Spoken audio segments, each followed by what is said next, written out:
तो यूरोप के map explanation में हमने अब तक तो 17 कंट्रीज़ के नाम याद कर चुके हैं। उसका ट्रिक मैंने बताया। सबसे पहले मैंने 5 कंट्री ये बताए हैं, उसके बाद ये 3 कंट्री, उसके बाद इसके नीचे के ये 3, और साथ में अगर ये 6 कंट्री याद करना है तो उसका भी ट्रिक बताया है पिछले शॉर्ट्स में। उसके बाद कल के यानी इससे पहले के शॉर्ट्स में मैंने 6 कंट्री बताए हैं। तो टोटल मिला के 17 कंट्री यूरोप की याद हो चुके होंगे, उम्मीद करता हूँ आप लोग को। और आज हम जानेंगे टोटल 6 कंट्रीज़ के बारे, सॉरी 4 कंट्रीज़ के बारे में। ये जो एरिया है ये वाला आप देख सकते हैं, जो फ्रांस मैंने कल बताया था, इसके ऊपर इंग्लिश चैनल के ऊपर ये पूरे एरिया को हम कहते हैं यूनाइटेड किंगडम। उसके बाद ये जो ब्लू वाला एरिया है इसमें टोटल 3 कंट्रीज़ हैं।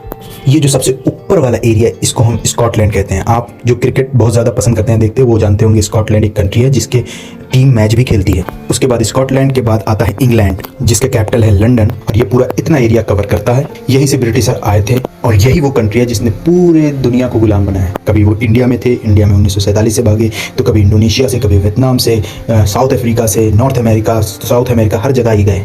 इन्होंने कॉलोनाइज किया, उसको लूटा। उसके बाद साइड में एकदम नीचे में ही इंग्लैंड के आता है वेल्स, एकदम वेस्ट में वेल्स है तीसरा कंट्री। तो यूनाइटेड किंगडम का एक पार्ट है ग्रेट ब्रिटेन, इसमें आते हैं 3 कंट्री। सबसे ऊपर स्कॉटलैंड, फिर बीच में इंग्लैंड, फिर साइड में वेस्ट में Wales. Scotland, England, Wales, Scotland, England, Wales, और फिर थोड़ा सा गैप दे के वेस्ट के साइड में एक कंट्री और आता है, इसको हम कहते हैं आयरलैंड। इसका भी क्रिकेट टीम खेलता है, इतना फेमस टीम नहीं है। क्रिकेट के फैन जानते होंगे कि आयरलैंड की भी एक क्रिकेट टीम। तो टोटल यूनाइटेड किंगडम में आते हैं 4 कंट्री, जिसमें से अगर आयरलैंड को अलग कर दे तो 3 कंट्री को हम कहते हैं ग्रेट ब्रिटेन, जिसमें सबसे पहले आता है स्कॉटलैंड, ऊपर में मैप के अकॉर्डिंग देखें उसके नीचे इंग्लैंड, और वेस्ट में आता है हमारा वेल्स, और एकदम वेस्ट में थोड़ा सा गैप देके अगर जाएंगे तो फिर आ जाएगा आयरलैंड। ये चारों कंट्री कंबाइन कहलाता है यूनाइटेड किंगडम, और अगर आयरलैंड को यहाँ से हटा दिया जाए तो ये 3 कंट्री कहलाएंगे ग्रेट ब्रिटेन। तो एक बार फिर से देखेंगे स्कॉटलैंड, इंग्लैंड, वेल्स और आयरलैंड।